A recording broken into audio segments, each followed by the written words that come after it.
Hi, everybody. My name is Erica VanEaton, and I am interviewing Moncef for a change today. And I'm excited to talk about his topic of unity consciousness and what that implies. He's lived all over the world in many different cultures and brings a very balanced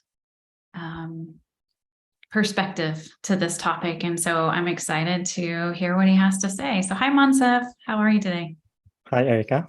Hi, everyone. Yeah, I'm doing really well. And thank you so much for hosting this call today. Yeah, it's fun. I always love working with your energy because it is very fluid and that feels really familiar to me. So tell us a little bit about yourself. All right. So yeah, I was born and also raised in Morocco, in North Africa. And so I started my career as an engineer. I think, I don't remember, like 15 or more years ago. And like in the beginning, when at the same time, like, because I love technology, I chose that. And also because it was the thing that was working here in my country. So it was something important. So I did that. But for me, like self-help and spirituality in the beginning, I never expected I will be serving in that field or maybe creating any projects in that field. It was more just for me trying to connect more deeply to myself, and also because I had traumas and difficulties like lack of self-worth, like so many of us have. And this is what led me first to in the beginning self-help and then spirituality. Is to really how to say, find this confidence and believe in myself, because from the beginning I wanted to create something, can I call it different or unique? I didn't want to just do the same path like I was told or like we find others doing. And yeah, with time, so I worked as an engineer, I think for 5.5 years, and during that time, like the last 2 years, I started feeling that it's like alienated in the area, in the office. Like sometimes I feel like what I'm doing here. And at the same time, I tried to leave my job a few times, but it was more like out of maybe rebellion or just because I didn't like something or I had issues with my boss. But the time I decided to leave, it felt really in alignment, and it wasn't difficult at all. It was just, yeah, just felt easy to make that decision. And because it felt like I have a try, I need to choose between either to stay in that path or maybe leave to create something that I really want. And yeah, I stepped out of that, and I started like I did a podcast in the beginning, I think for a year or so, and then I started Your Divine Uniqueness. And also throughout the years, I think it's been 7 or 8 years now, it's been really transformative for me. It's not just as a host, because I've been like through many experiences and really shifted so many things about the way I see myself, the way I serve others, and the way I see life in general. And yeah, I'm really grateful for that experience. That's awesome. I was thinking about the path that you took to leave your job. There is this sense that we often feel as a collective of there's a right way to do things and there's a wrong way to do things. And it's letting go of the either or too. Like we can either be this or we can either be that, but we can't be both.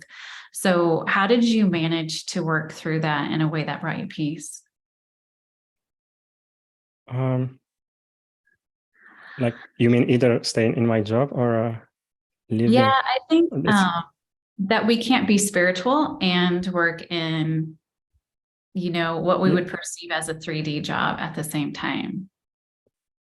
Yeah, but this was not just for the job, but also when I was running my business and Your Divine Uniqueness, because there is like 3D task that we do. Right. And for a while I had difficulties. I was either in one or the other, and it took me some time to find balance between those. And what helped me is that the more we connect to our truth, the more we maybe heal our traumas and issues, it makes it more easier to also make the right decision in for the 3D tasks. So it's not that we reject those, but also we have a new way to navigate those. We don't do them maybe out of obligation, but we know this is very important, and we do that because it's something that serves what we love and serve our message. So it's in general, it's having both the spiritual and the 3D, if you want to call it that way. Yeah, I think that's beautiful. It's building the bridge that you don't have to choose anymore, that it gets to be intertwined with everything that we do. And that's part of that oneness that you came here to talk about. So what does living in oneness feel like to you from your perspective, or how did you integrate it? What is it? How does it play out in your life? So oneness for me, because sometimes we may have maybe an image of oneness that everyone believe in the same thing or do the same thing, we are on the same path.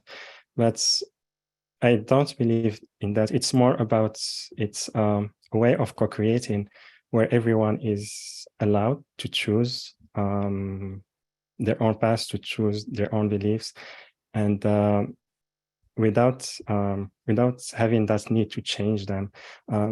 It's more because many times, because if we see something as truth, we try so hard to convince others to believe in the same thing. But in oneness, it's more about honoring what is important to others, and we don't need to understand or to agree with them, because if something is important to them, so this is enough for us to support them in their path and to honor that. And for me personally, it comes from, maybe it's been a journey, because I had a lot of self-doubt and traumas, and I've been through that. And through the healing, it really helps me to, to have a deeper acceptance of who I am, deeper self-love, because many times we judge ourselves for some behaviors we did in the past, or we feel not good enough. So it's all past traumas that's playing in the background,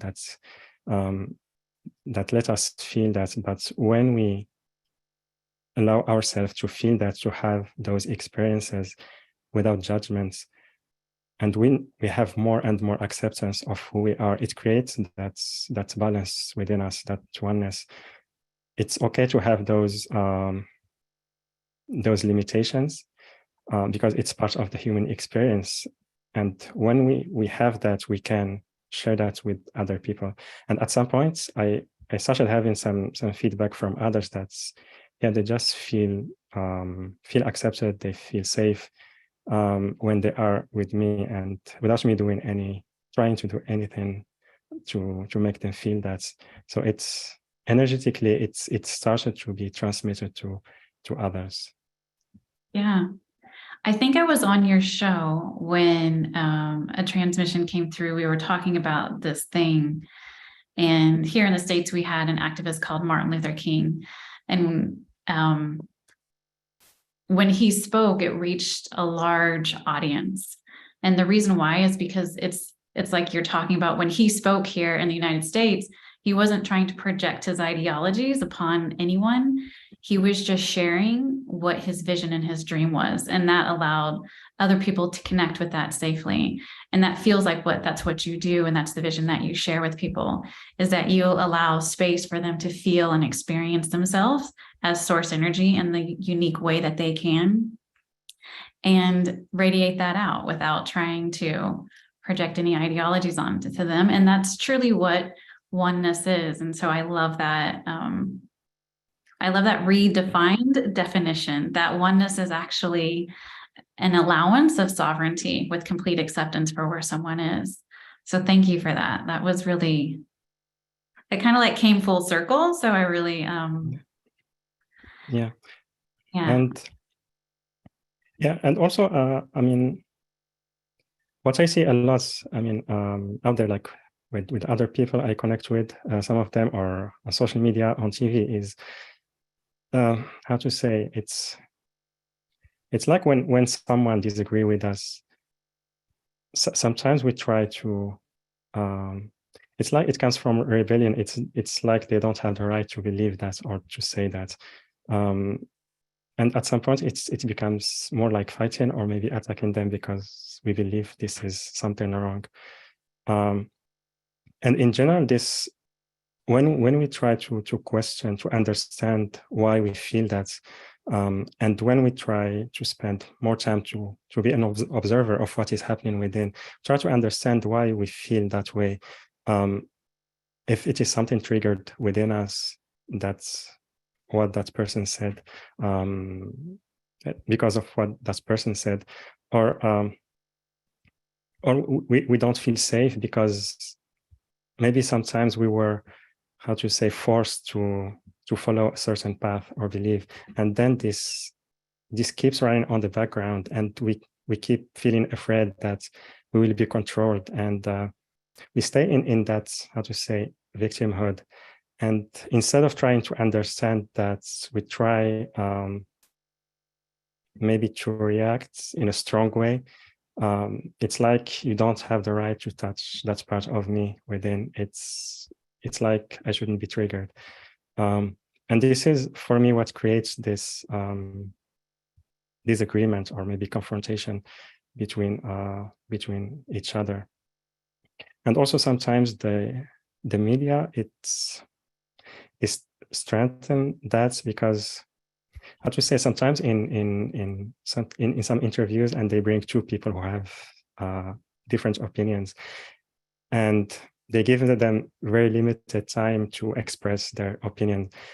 Sometimes the person maybe don't know how to express themselves well, and what this does is that it let the audience just judge that person from maybe the first impression. And at some point we feel like unconsciously that we only have one chance to express ourselves, to show who we are.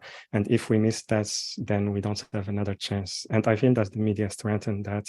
And we need, it's more about trying to understand the essence of that person.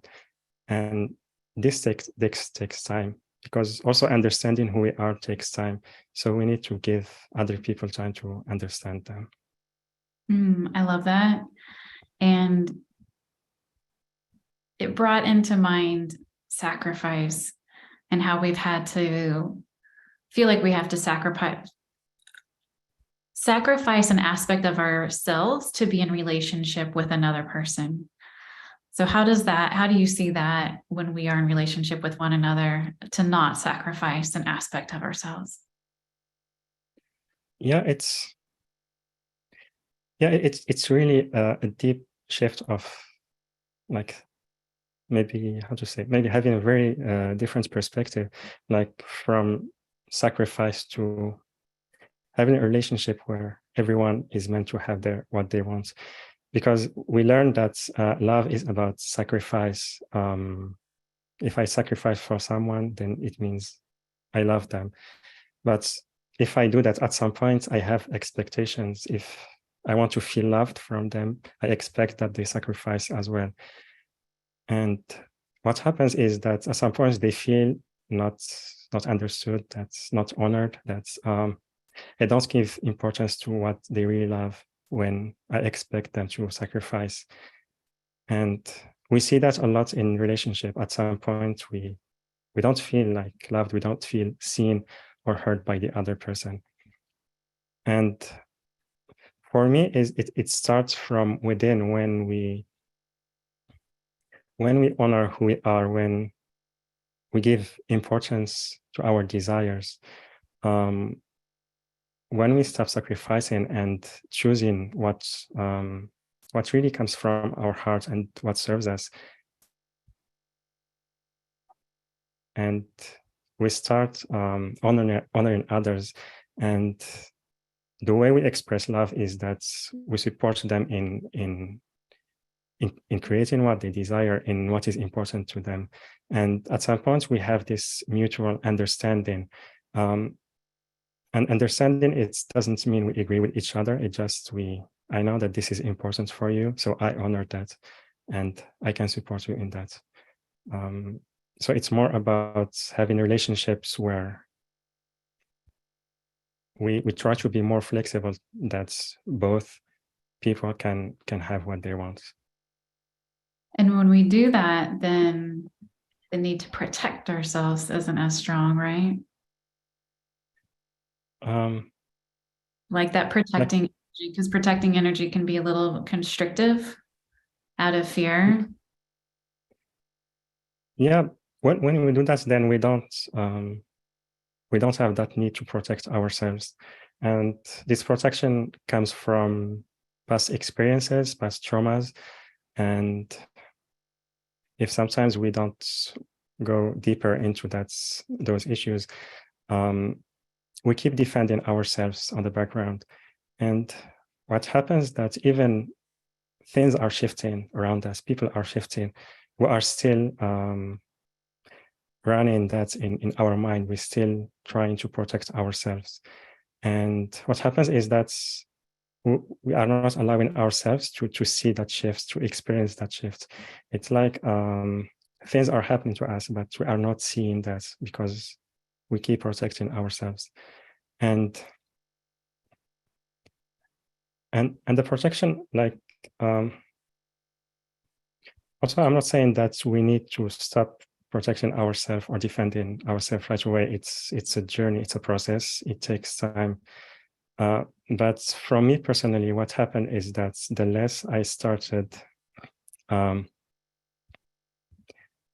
like going deeper in my traumas and trying to understand myself, try to hold a space for myself without judgment as much as I can, the more I don't need that protection anymore, because with time I have more and more resource that comes from within.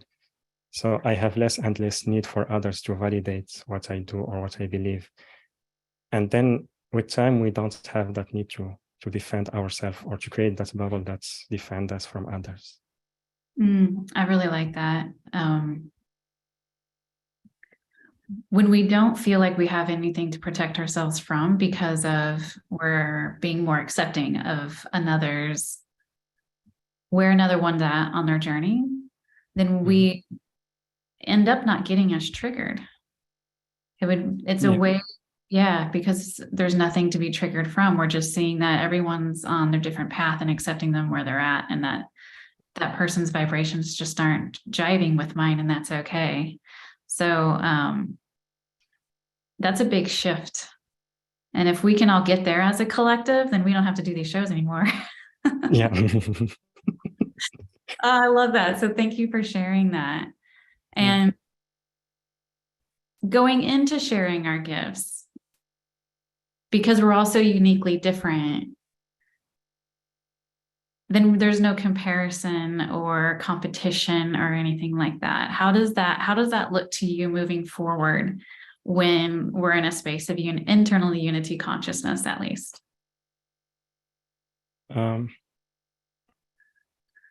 Like for me, how I see it, especially like when we start sharing our gifts, what we see is that we see many others who have big impact, and we how to say, we say that it's a big impact because we see the numbers, how many people they listen to them. And at some point it can be intimidating. It feels like the path for us is so long that maybe at some we will never reach that aspect. And so we start doubting ourselves, and we start comparing ourselves to others. Also, we start sometimes I need to have the same gift as like that person to be able to reach more people. And for me, how I see it is, it's like a puzzle. Like what I'm here to share, I'm not trying to be like someone, but I know I have a gift. Everyone has gifts. I'm here just to share them. So I put them out to the world. And if few people listen, it's okay. If not, I mean, it's the most important for me is to start sharing and go little by little. And sometimes the impact that we can make, for example, we can impact one person and that person can make a huge impact after that. So it doesn't need necessarily to have maybe a huge following, or if you create maybe some products or technology, we don't need to have that huge maybe number of clients. It can come at some point, but it's more about just being out there and trying to step by step sharing what comes from our hearts. And also because also there is a lot of, we talk a lot about competition, and from me, how I see it is that when we believe in what we are here to share, and we know that each one of us is unique, then competition is irrelevant, because what I'm here to offer, I'm the only one who is here to offer it. Maybe it can look in the surface like some other people, but energetically that's very unique. And also it's, how to say, it's more about collaboration than competing with each other. Like finding also people who are working on the same field and trying to collaborate with each other, because then the goal is to serve and to share. Everyone share their message, share their gifts, or what they are here to create. So we are moving from competition, and because competition, it makes us like feel alone, and it's like we try again to protect ourselves from others. But for me, it's more about it's more about connection and collaboration. And yeah, so Yeah. that's how we see it. So when you were talking, I saw us all being like drops of a waterfall, like in a river, and we're all coming together, and then we splash towards the bottom and it creates this beautiful stream down river. And if we think about, like, we were all woven, all of our souls were woven from that same source creator, but we each were given different aspects of that source creator, came down here and embodied that to express that out. So even if you and I both had the same kind of telepathic abilities and the same intuition and the same clairvoyance, it would come through you completely differently than it would come through me. It has to, because we each carry different codes from that ultimate source. So competition is pretty irrelevant. It doesn't actually exist. And I love the analogy of the puzzle. If you put down 1,000-piece puzzle and there's 2 pieces missing, it still feels incomplete. So we each need to be able to experience that sovereignty to express our gifts so that we can come into completion as a whole and humanity. So I love that. Thank you. Yeah. Okay. And also another thing I thought about is when we put a lot of pressure on something we create, and this happened to me by experience, because at some point I didn't have an income, and I tried to make my business work, and it took me a year and a half to start having an income. And what happens is there we, how to say, we don't allow like what we are here to create to flow. If we find a way to create or share our gifts, our message, without putting pressure on it, that can really help things to flow much easier. Because when we have that pressure, sometimes we can maybe create some challenges along the road. Yeah, I always see it like there's a pipe of where your creations want to come out, but then you're trying to force like all this creation through this small pipe and it gets clogged up and then nothing comes out. Yeah. And I think that's why it's important, like we were talking about at the very beginning, to release the either I can do this job or I can Yes. do the other healing path that I really want to do. If we just let go of all of that and think, okay, well, this regular job can fully support and be the foundational support system and stability that I need to be able to open up my own healing practice or start the spiritual journey that I really want to start. So Yeah. again, coming back to unity. So I like that. Yeah. Yeah. And also when we see someone who we judge as successful, there is a story behind them, and this didn't happen like at once. There is many years, that's a path of many years before they reach that. So we don't need to feel intimidated. It's more, how to say, like giving things time, because what we create, it takes time, and also change take time. So it's more about having that flexibility to walk step by step slowly and be open whenever things will move to the next level. So without need to compare ourselves to others or trying to push or to force things to happen the way we want them to happen. Yes. Release, making it happen the way you think it needs to happen, because there's always a larger picture that we just can't always see. And that's for our highest and best interest. So I'm kind of looking through and maybe you can answer this.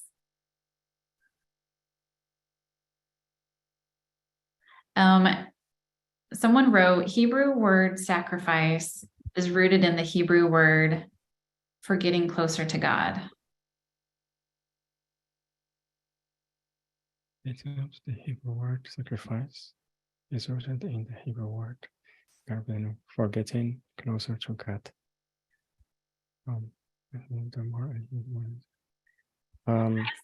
That's not, go ahead. It's not really landing for me personally, because I don't believe that God wants us to sacrifice unless it's in a way where we're letting go of stories. Yeah, but also it can be, because words can mean different things, and there are many interpretations. Mm-hmm. So I'm not sure, because especially with religions, there can be many interpretations of. Sometimes we take the words as they are, and yeah. So I don't know like the religion like well to give my opinion, but so for me it's more about maybe trying to see the essence of the words, and it's okay if we was maybe how to say, we try to see to feel the energy behind the words. So yeah, Stephanie, if maybe you can explain more, it can be helpful. I can really, reframing the word to be more like also described for us. Oh, okay. Okay. Yeah, so she meant the same thing. All right.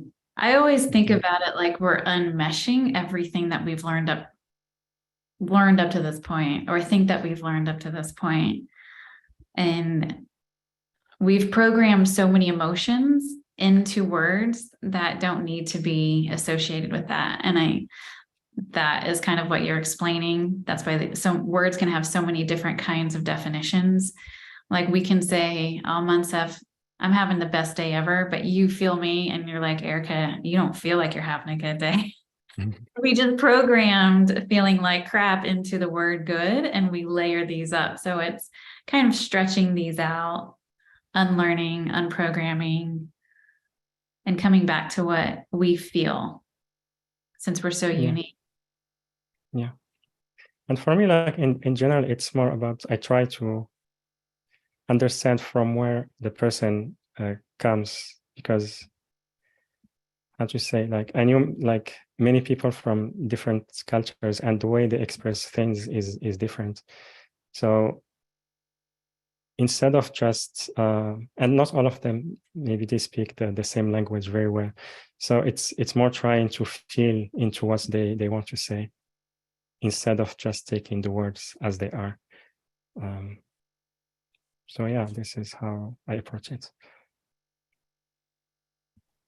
Okay, I'm kind of looking through other things. When you find yourself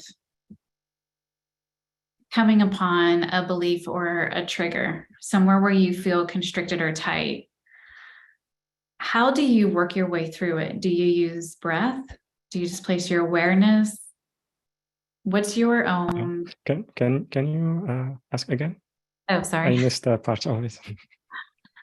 When you come across something that makes you feel constricted or tight, that makes you feel triggered, what's your process to work your way through it in a way that's also loving yourself at the same time?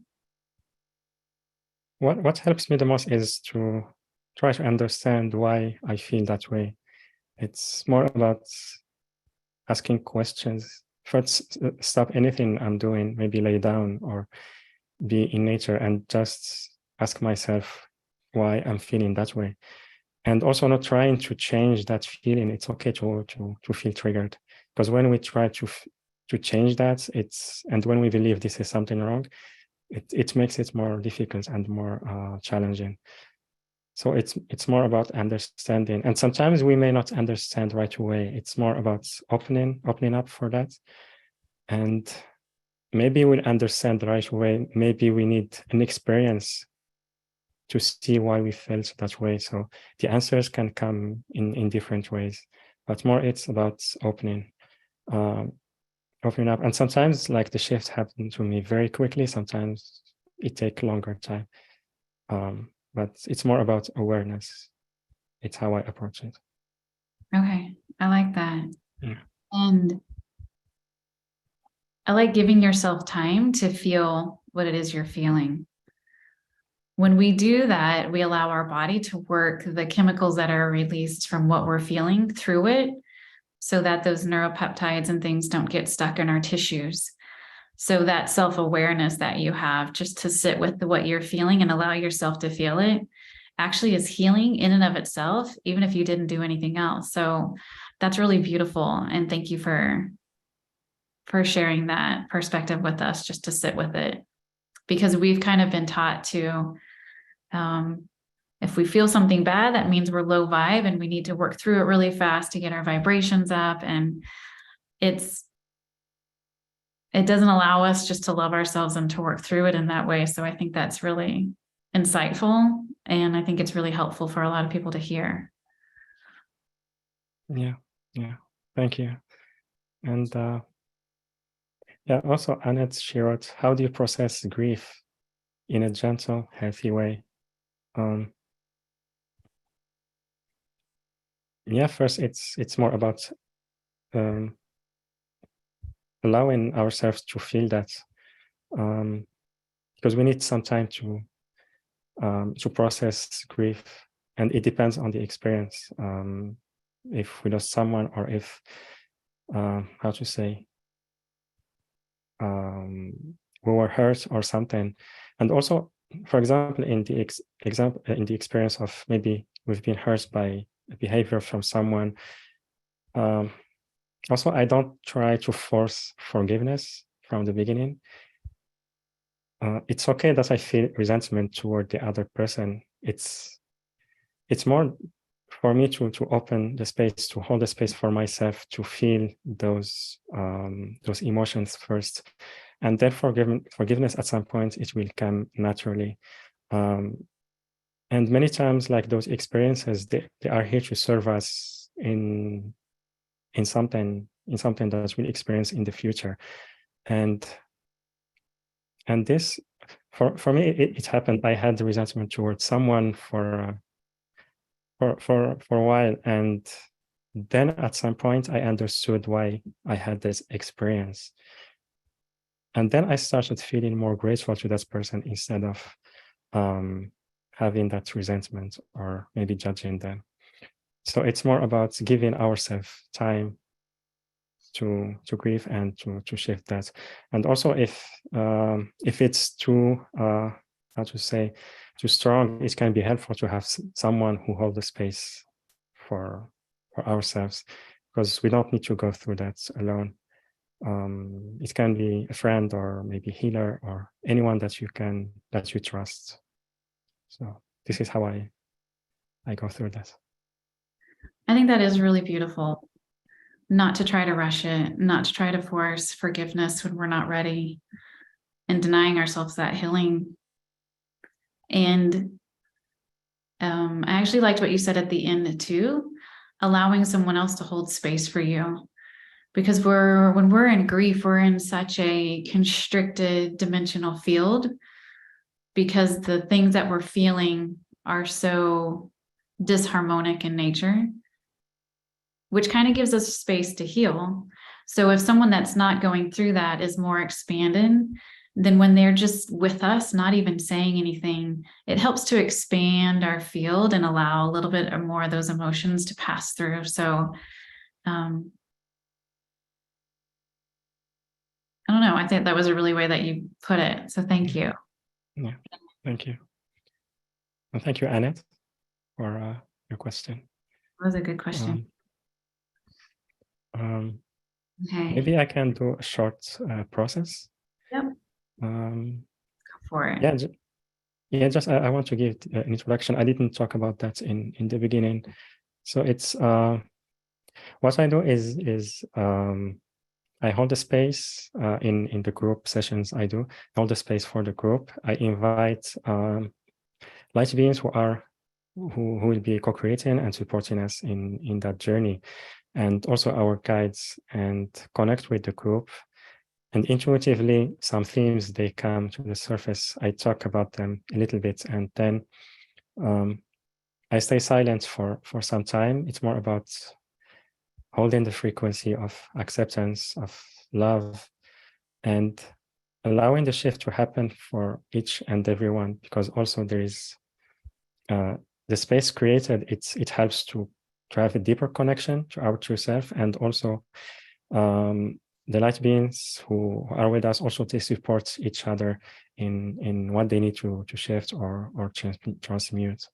And I started this last year, and just the background of it is I started feeling the connection with other light beings, and it was first I came to Erica. She's the one who helped me to start this, and helped me first to have the confidence to share that and to hold that space, because I didn't know how to share that, and also she gave me more understanding, more clarity about sharing the message I'm here to do, and the sessions I'm here to create. And yeah, so I wanted to say that, and thank you for your support. And can I just say something real fast? Because this actually leads to our last, what we were just talking about. What Moncef does, do you mind if I say what you do from my perspective? So what I see that Moncef does is that he holds us all in a dimensional plane and helps us to expand out, just like we were talking about with grief, how when we're working through something, or if we intentionally bring up something that is feeling restrictive or just kind of yucky to us, we're being held in that dimensional plane where that emotion is held at. And what Moncef does is he helps us, he sees us where we're at and completely loves and accepts us each, what we're feeling in the dimensional plane that we're in. And it's through that acceptance of where we're at that then we're able to, he helps us to expand out to another dimensional plane where we can really begin to release what isn't serving us and change our foundational frequencies. So yeah, thank you. Thank you for the explanation. And yeah, so let's start. So yeah, everyone. So let's take 3 deep breaths, and inhale deeply through your nose, then exhale through your mouth. And I will give you a few moments to do the breathing at your own pace.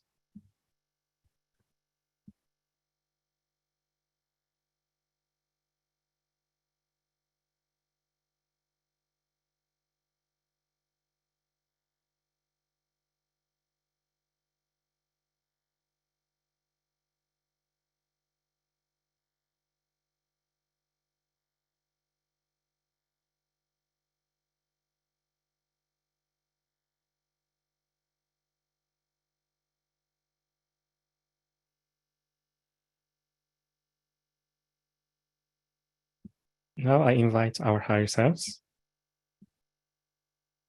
our spirit guides,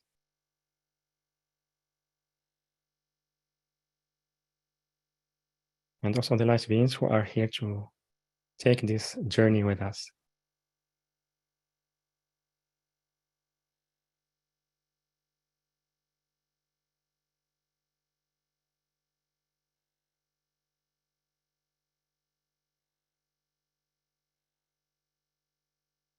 And the theme I'm feeling now is it's about feeling safe to be different. Because many times when we are in that situation, we feel like different than others.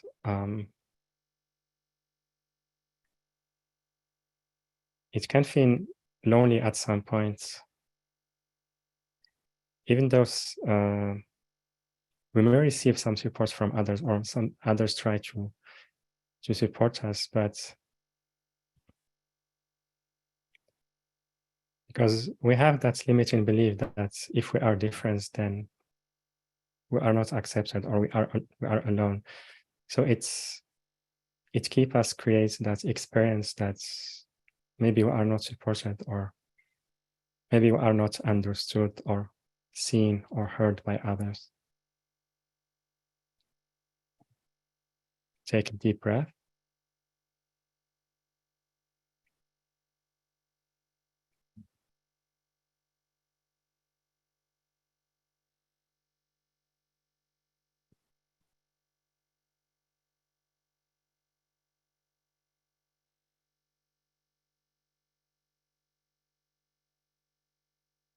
And also, it's not about judging that experience as something wrong,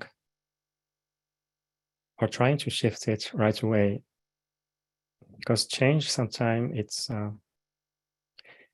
it can be a journey. The change can happen sometimes right away with grace, but other times it happens at different levels or at different steps.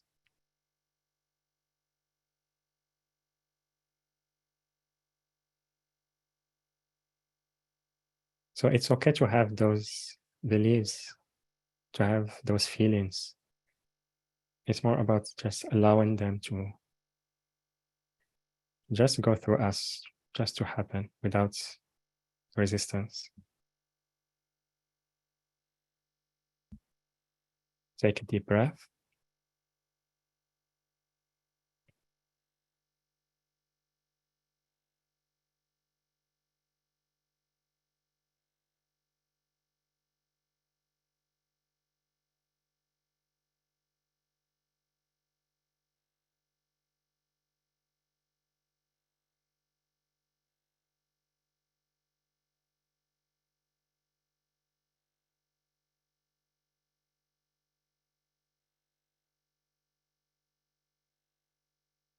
And how I see it is that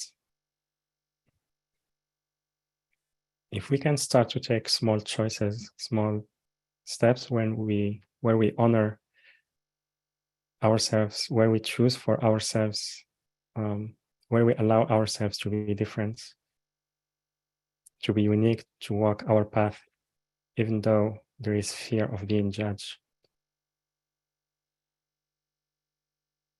If we allow ourselves to have more experiences of that,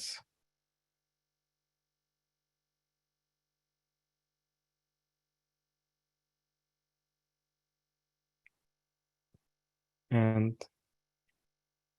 with time, those experiences will become as healing tools. It's like they are healers for us, and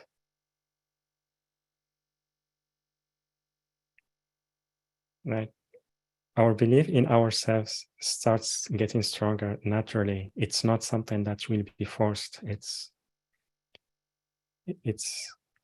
will be activated step by step as we go through those small experiences. Take a deep breath.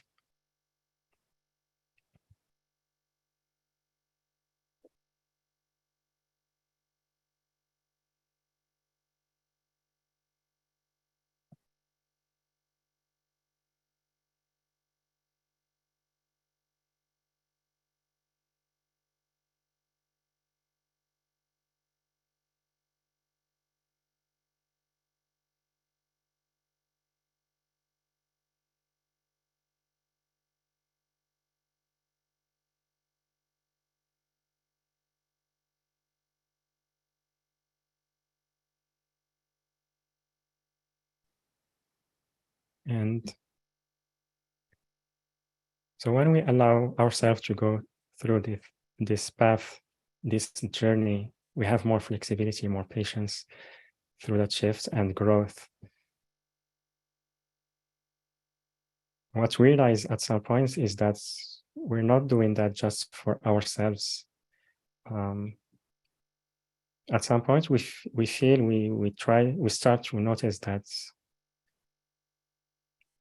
we start inspiring others. Maybe we see others shift without us even trying to say something or convince them, or we see others also trying to choose for themselves, honor themselves, and feel safe to walk their unique path with less fear. Take a deep breath.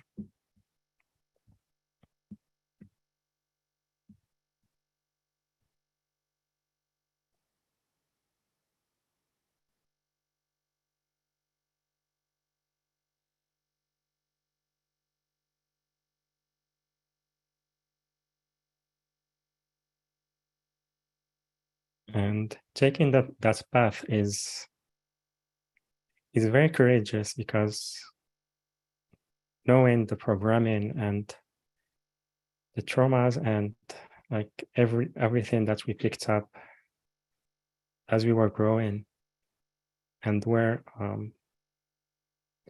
depends on the culture, because there are some rules, there are things that's in each culture that people are expecting to follow to feel that they belong.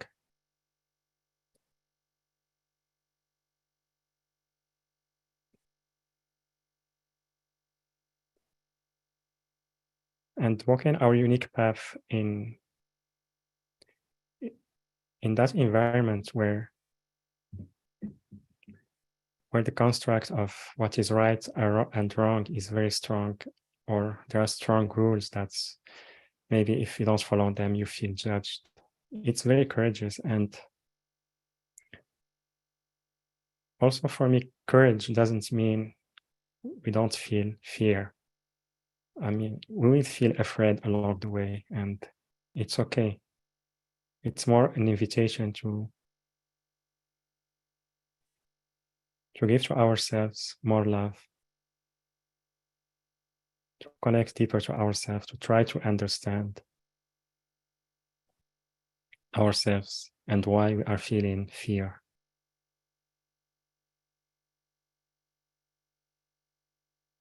Take a deep breath.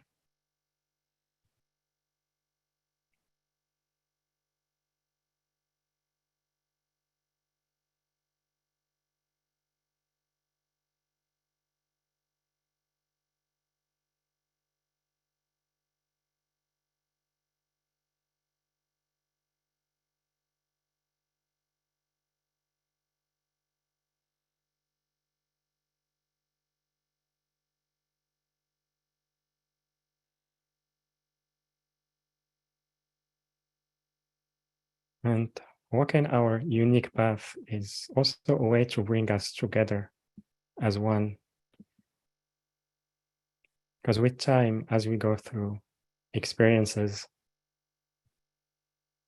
at some point we may feel naturally, how to say, we may see ourselves smiling because someone is trying to honor themselves, to follow what they really love. Even though we don't maybe agree with what they choose, or we don't understand it. For us in that situation, it's what's important is that they are following their hearts.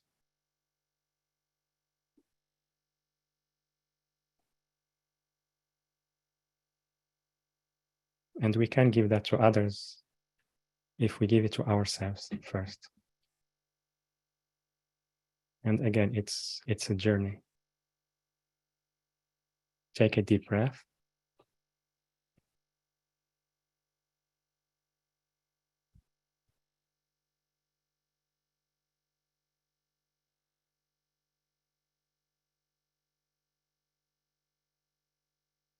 And I will stay silent for a couple minutes.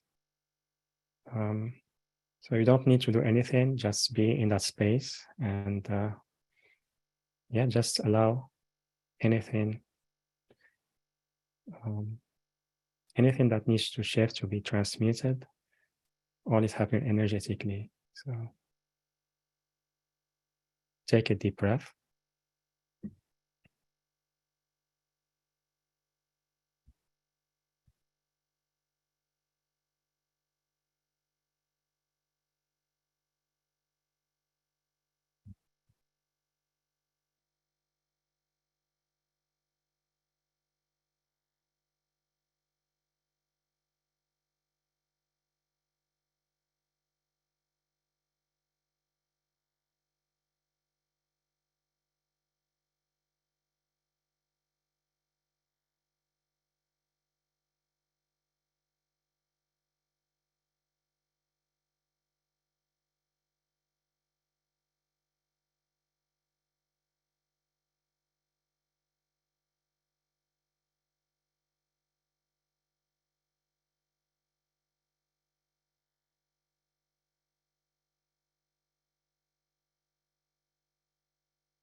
Take a deep breath.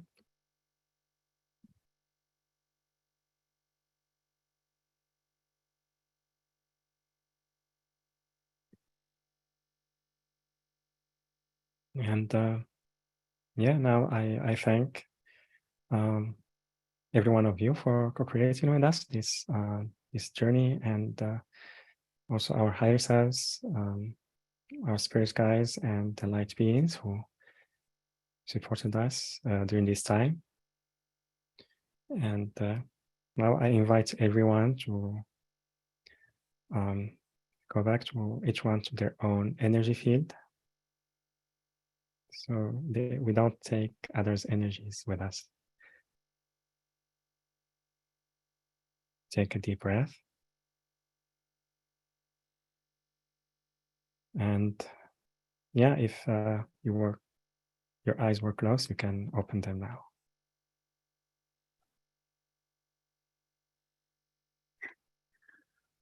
I don't know if I can finish the interview.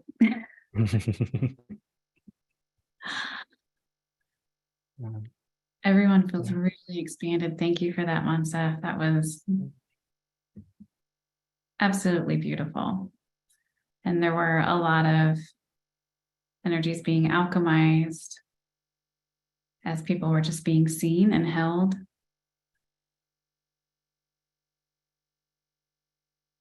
Which almost instantaneously shifted them to another dimensional field. And it's not like we don't already live in all these different dimensional fields or planes of existence.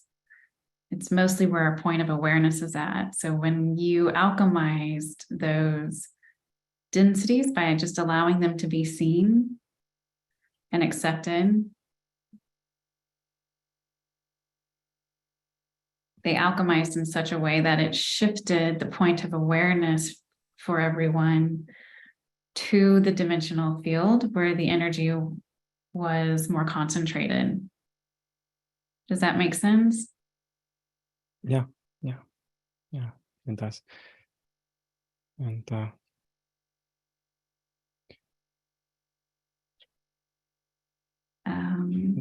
do you think that we were taken to healing centers? Like how I see it is that everyone can have their own experience. It can be different from one to the other, and they receive the energetic support that they need at that moment. If you want to call it healing centers, yes, maybe. So for me, it's just how to say, it's more allowing like the things that need to be shifted. So for us to move to the next step or to the next level. Yeah. Thank you. Thank you, Stephanie. And thank you, Joanne. Also, thank you, Annette. And, so is this what you're going to be doing with everyone next week? Yeah. So for the free gifts, for my gift is you don't need to do anything. Like next week on Wednesday, instead of an interview, I will be doing a full group healing journey. It will be like 45 minutes in general, like 40 to 45 minutes journey. And so yeah, you don't need to do anything to sign up. You will receive the info by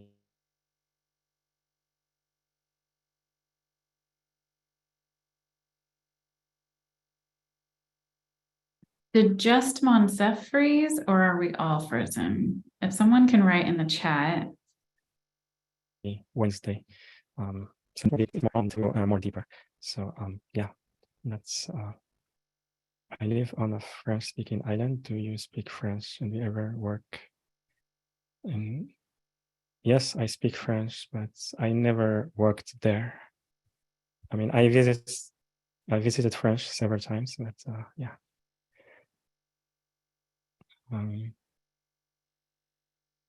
Yeah. So that's all.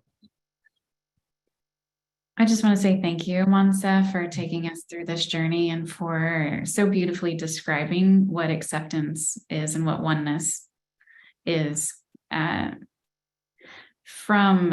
took us back to like the origin point of oneness when you described complete acceptance of where we're all at on our journey and what we're feeling and how we choose to voice that. So thank you. Thank you for holding space for us to expand out into that awareness. It was really beautiful. And your gift next week is very gracious and it's quite expansive. So I would really encourage everyone to hop on that, because you're going to experience more of this alchemization of the tightness and the densities and the yuckinesses that just don't quite feel good. So thank you. Thank you, Moncef. Yeah, it's really my honor. And actually, when I do that, I really it brings me joy. I really feel good when I share that space and those sessions. So yeah, it's really a joy to serve in that way. It is. When we give a healing, we receive healing at the same time, right? So that's exactly. Yeah, it's beautiful. Giving and receiving, because energy is continually flowing back and forth. And so everyone on this call, we received as much from you as you received from Moncef. And so thank you. Thank you all for being present. Thank you for being with us and sharing your energies and your questions and your perspectives, because they brought in ours. So we're grateful. Thank you. Yeah. Thank you so much, everyone. Yeah, it's been a real pleasure to have you today live. And also thank you for those who will listen or watch the replay. And also thank you so much, Erica, for hosting the call today and also supporting energetically today. So very grateful to you. Thank you. It's always fun. Even though I don't know what I'm doing when I'm doing the interview, it's fun. It's fun with you. So thank you. Thank you. Thank you very much. And yeah, so again, thank you so much, everyone. And I'm sending you so much love.